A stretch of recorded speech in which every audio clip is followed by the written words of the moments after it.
Let us see the next concept, VAR, value at risk.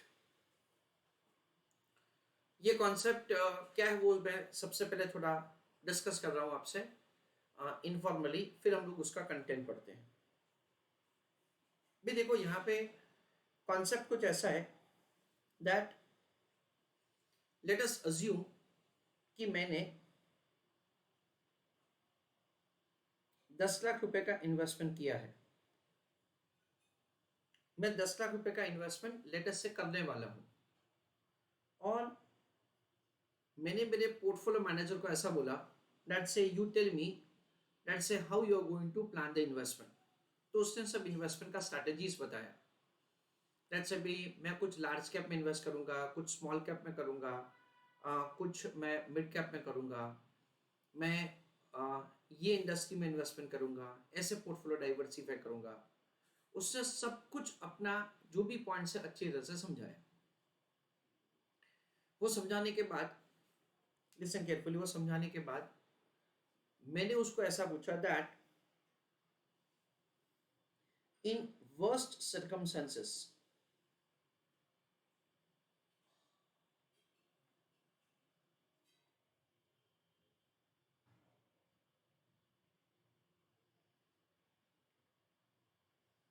what will be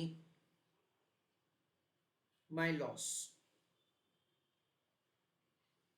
worst situation में मेरा loss कितना हो सकता है।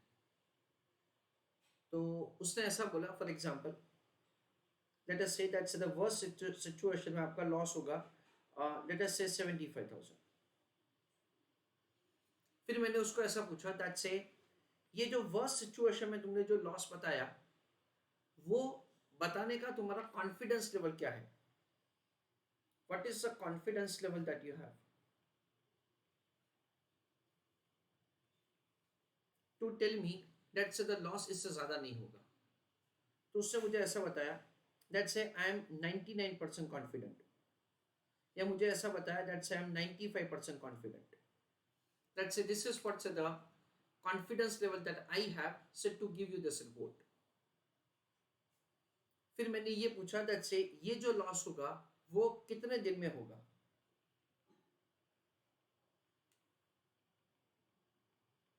लेट अस से दैट से उसने बताया इन 10 डेज। अच्छा, तो फ्रेंड्स ये जो मैंने आपको कुछ बताया ना उसको टेक्निकली बोला जाता है VAR। VAR का मतलब क्या है? VAR का मतलब है कि वर्स्ट सर्कमस्टेंसेस में मेरा मैक्सिमम लॉस क्या हो सकता है उसका एक रिपोर्ट जनरेट किया जाता है, और ये जो रिपोर्ट होता है ना उसका एक कॉन्फिडेंस लेवल होता है। The confidence level may be 95%, may be 99%, or maybe anything else, and this report is generated for a specific time period, maybe one day, maybe 10 days, or maybe some other time period. This is the concept of VAR. VAR concept is say a very good concept कि जिसमें आपको एक अप्रोक्सीमेटिव idea आ जाता है date से आपका नुकसान इससे ज्यादा नहीं हो सकता है। Let us have understanding first why VAR, second methods of calculating VAR, third features of VAR, fourth application of VAR और उसके न्यूमेरिकल एग्जांपल्स।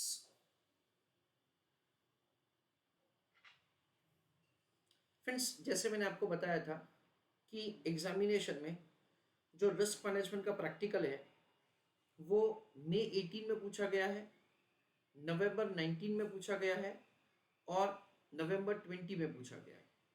ये 3 टाइम से ये कॉन्सेप्ट एग्जामिनेशन में टेस्ट किया अब तक।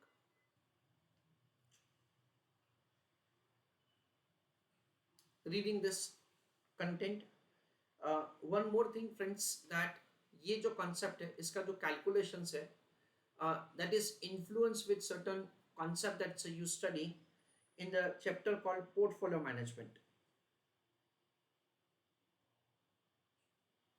पोर्टफोलियो मैनेजमेंट करके हमारा एक बहुत ही सिंपल चैप्टर है, उसमें कुछ टेक्निक से स्टैंडर्ड डिविएशन उसका हमको यहाँ पे यूज करना है for the purpose of making calculation of answer. The idea behind VAR, the most popular and traditional measures of the risk is volatility. Volatility is the term standard deviation. The main problem with the volatility, however, is that it does not care about the direction of the investment's movement. यानी ये लोग ऐसा कहना चाहते हैं that से the price बढ़ेगा ना तो उसको भी वो लोग volatile गिनते हैं, बट प्राइस बढ़ने से इन्वेस्टर्स को रिस्क नहीं लगता है, प्राइस कम होने से रिस्क लगता है. A stock can be volatile because it suddenly jumps higher. Of course, investors are not distressed with the gain. तो इन्वेस्टर्स को गेन से कुछ they are not unhappy with that. For investors, the risk about the odds of losing money. तो investor के point of view से risk क्या है? पैसा गुमाने का रिस्क है. The VAR is based on the common sense fact. By assuming investors care about the odds of really big loss, VAR answers the question: 1. What is my worst case scenario? यानी इतने से ज्यादा का नुकसान हो ही नहीं सकता है ऐसा. How much could I lose in reality, that is in really bad month? यानी मार्केट क्रैश हो जाता है तो उस परिस्थिति में, इस सिचुएशन में, what is the amount of the maximum loss that I will have? Now let's get specific. VAR statistics has 3 component. तो उसमें 3 चीज है. एक कि वो हमको बताता है डेट से कितने टाइम पीरियड में लॉस होगा. वो टाइम पीरियड वो कुछ भी हो सकता है. It can be 1 day, it can be 10 days, or it may be any other time period. जो भी रिपोर्ट जनरेट होता है ना फ्रेंड्स, उसका एक कॉन्फिडेंस लेवल होता है कि भाई इससे ज्यादा नुकसान नहीं होगा. और ये जो रिपोर्ट जनरेट किया है, से फॉर दैट से दे हैव दैट से this report is generated with a confidence level of 95%, 99%, something like that.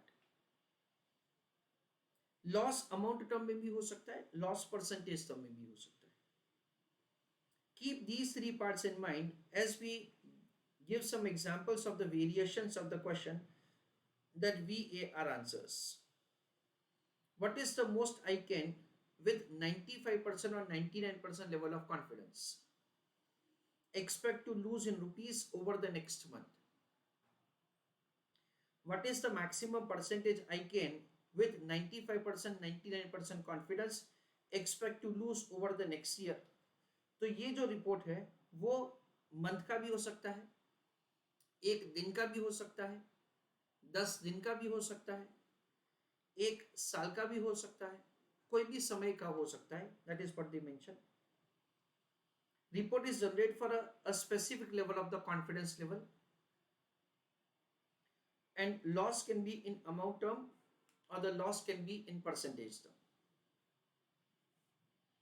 Next, VAR. As per Wikipedia, VAR is a measure of the risk of investment. Given the normal market condition in a set of the period, say 1 day, it estimates how much an investment might lose. The investment can be portfolio, investment can be capital investment, or investment can be foreign exchange rate. VAR answers 2 basic questions. 1. What is the worst case scenario and what will be the loss in that case? Historically कब ये implement हुआ था सबसे पहले, या कब invent हुआ था, वो दे रखा है. It was first applied in 1922 in New York Stock Exchange. तब ये कॉन्सेप्ट लाइक सबसे पहले इन्वेंट हुआ था. Entered into the financial world in 1990s and becomes world most widely used measures of the financial risk. तो उसके बाद वो 1990 से पॉपुलर हुआ and it is now widely used. Methods of calculation यहाँ पे हमको दे रखा है. historical, variance, covariance, and Monte Carlo simulation. Friends, from examination point of view, we have only one method, that is the probability distribution method. The bell-shaped curve diagram that we have,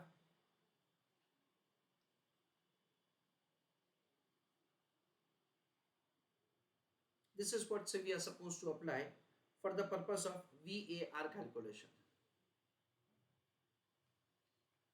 Now friends, examination के point of view से, this is important for you to understand कि features of VAR, उसमें we understand that say they want these answers.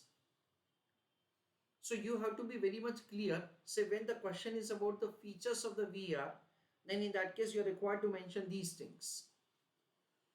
जो भी examination के question से या revisionary test paper के question से, in that say they provide this kind of clarification. So let us read components of the calculation, जिसमें time period आएगा, confidence level आएगा, loss in percentage या amount term में आएगा. Second is statistical method. Third है time horizon. Fourth है probability. Fifth है control risk. और last में है Z score.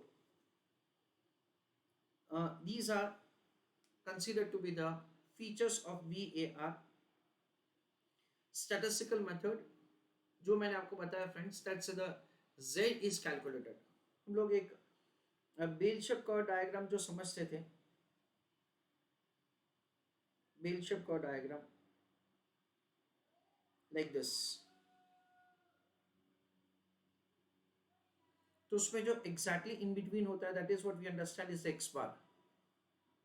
और ये लोग ऐसा बात कर रहे हैं कि ये statistical method है जिससे ये measure किया जाता है.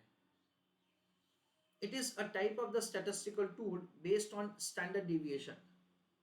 So standard deviation is what we understand is required to be applied over here. Time horizon, VAR can be applied for the different time horizon. एक दिन का भी हो सकता है, एक हफ्ते का भी हो सकता है, एक महीने का भी हो सकता है. Probability, assuming the values are normally attributed, probability of the maximum loss can be predicted. Normally attributed का मतलब ये है फ्रेंड्स, ये जो हमारा normal probability distribution का diagram है ना, that is what we are supposed to follow over here. Control the risk. Risk can be controlled by selling limits for the maximum loss. Z score. Z score indicates how many standard deviation is away from mean value of a population. When it is multiplied with the standard deviation, it provides VAR. तो numerical में ये point अभी हम लोग आगे समझेंगे.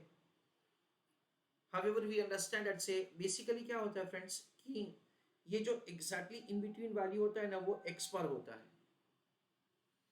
Now actual value may differ from the expected value.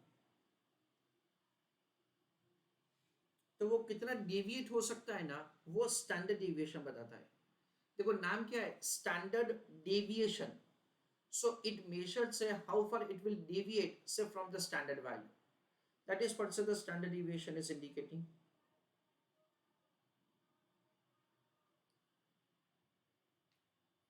Next, application, यानी कि क्या यूज है VAR का. This is an important point. To measure the maximum possible loss on any portfolio or trading position. Friends again हमारा एक बहुत सी simple chapter है जिसका नाम है डेरिवेटिव, जिसमें हम लोग समझेंगे that say there are number of positions that you can take. भाई हम लोग क्या कर सकते हैं, हम लोग कॉल ऑप्शन खरीद सकते हैं, पुट ऑप्शन खरीद सकते हैं, स्ट्रैडल स्ट्रैटेजी, स्ट्रैंगल स्ट्रैटेजी, ऐसा करके कई सारा स्ट्रैटेजीज होता है जिसमें हम लोग एंटर कर सकते हैं. तो ये जो सारे स्ट्रैटेजीज होते हैं ना, उसमें से कौन से स्ट्रैटेजी में कितना मैक्सिमम लॉस हमको रखना है, से वो हम लोग यहाँ पे क्या कर सकते हैं, लिमिट कर सकते हैं. In that we are going to understand that say बहुत सारे ऐसे भी होते हैं दैट से पॉइंट्स की जिसकी वजह से दैट इज स्ट्रैटेजीज होती हैं जिसमें अनलिमिटेड लॉस पोटेंशियल है. As a benchmark for performance measurement of any operation और ट्रेडिंग. तो परफॉर्मेंस मेजर करने के लिए this can be use as a benchmark. यानी कि भी इससे ज्यादा लॉस नहीं होना चाहिए था, तो क्या इससे ज्यादा लॉस हुआ है या नहीं हुआ है। To fix the limit for individual dealing in front office और द ट्रेजरी डिपार्टमेंट। तो जैसे अभी हम लोग डिस्कस कर रहे थे कि मुझे मेरे पोर्टफोलियो मैनेजर को ऐसा बताना है that say you design like my portfolio in such a way that say मेरा VAR इससे ज्यादा नहीं हो। Accordingly you pick the portfolios, you pick the securities to enable the management to decide about the trading strategy. वो risk bearing capacity कितना है investor का, उस हिसाब से इन्वेस्टर अपना उस हिसाब से इन्वेस्टर अपना ट्रेडिंग स्ट्रेटजी को डिसाइड कर सकता है। As a tool for the asset liability management specially for the bank. Basically क्या होता है that say from a bank point of view, जो भी उनको पे करने का है, जो भी उनका लायबिलिटी है वो सर्टन है, और जो भी वो इन्वेस्टमेंट्स करने वाले हैं वो इन्वेस्टमेंट्स यानी कि जो लोन्स देने वाले हैं उसमें we understand that say there are number of uncertainties which are there. ना ये जो हम लोग लोन्स देने वाले हैं in that also we can be more conservative और we can be more aggressive. यानी ये सिंपल है, अगर हम लोग हमारा मार्जिन बैंक मार्जिन ज्यादा रखेंगे, यानी कि 100 रुपए की असेट के सामने हम लोग सिर्फ 60 का लोन देंगे, it means that say we are a kind of conservative. 100 रुपए की असेट के सामने हम लोग 90 रुपीज का लोन देंगे, इसका मतलब क्या that say we are aggressive. तो अगर ऐसा है then in that case say you will be able to say design the loan proposal processing कि आपको कितना रिस्क लेना है, उस हिसाब से आप इसका यूज कर सकते हैं। Friends as I tell you always that say ये सारे हेड पॉइंट्स आपके बहुत ही क्लियर होने चाहिए, एंड इन दैट से इफ पॉसिबल आप थोड़ा एडिशनल लिखो, नहीं लिखो तो भी चलेगा। दिस इज व्हाट से देर एक्सपेक्टिंग फ्रॉम अस।